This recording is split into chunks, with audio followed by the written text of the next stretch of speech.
netizen bertanya, AOC menjawab. Assalamualaikum warahmatullahi wabarakatuh. Pelaku usaha wajib memiliki nomor induk berusaha atau NIB dengan KBLI yang berhubungan dengan AMD. Termasuk salah satu pangan yang wajib SNI, maka pelaku usaha wajib mendaftarkan produknya untuk mendapatkan sertifikat SNI terlebih dahulu. Usaha mengajukan izin penerapan cara produksi pangan olahan yang baik. Nah, caranya yaitu login melalui OSS. Setelah itu masuk ke menu PBUMKU. Nah, setelah itu pilih izin penerapan CPPOB.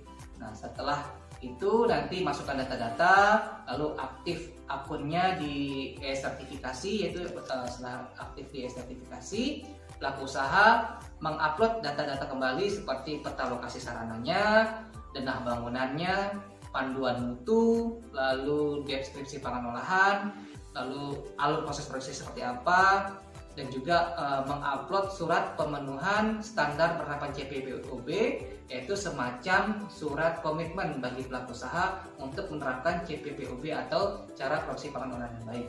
Nah, yang paling penting satu lagi yaitu pelaku usaha wajib mengisi atau setelah mengisi dan mengupload formulir penilaian mandiri. Dalam formulir ini terdapat 68 pertanyaan yang wajib diisi oleh pelaku usaha dengan data dukung yang dilampirkan dalam formulir tersebut. Nah, ketika nilainya A atau B, itu bisa diajukan pengajuan izin penerapan CPPOB.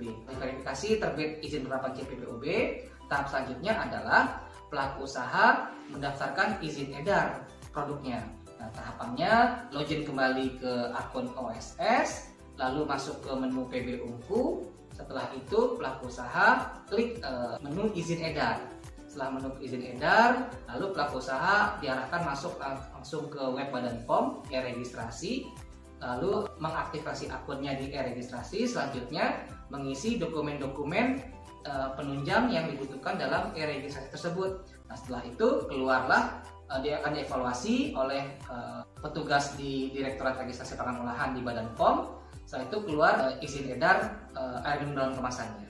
Nah, setelah keluar izin edar air minum dalam kemasan, pelaku usaha bisa mengedarkan air minum dalam kemasannya. Dan setelah itu tahap terakhir adalah pelaku usaha mengajukan permohonan audit ke Balai Besar POM Banda Aceh untuk diaudit sarana produksinya. Untuk pertanyaan lebih lanjut mengenai proses pendaftaran ini, para pelaku usaha yang berada di Provinsi Aceh dapat mengajukan pertanyaannya ataupun berdiskusi di layanan sertifikasi Balai Besar POM di Banda Aceh. Demikian, Assalamualaikum warahmatullahi wabarakatuh.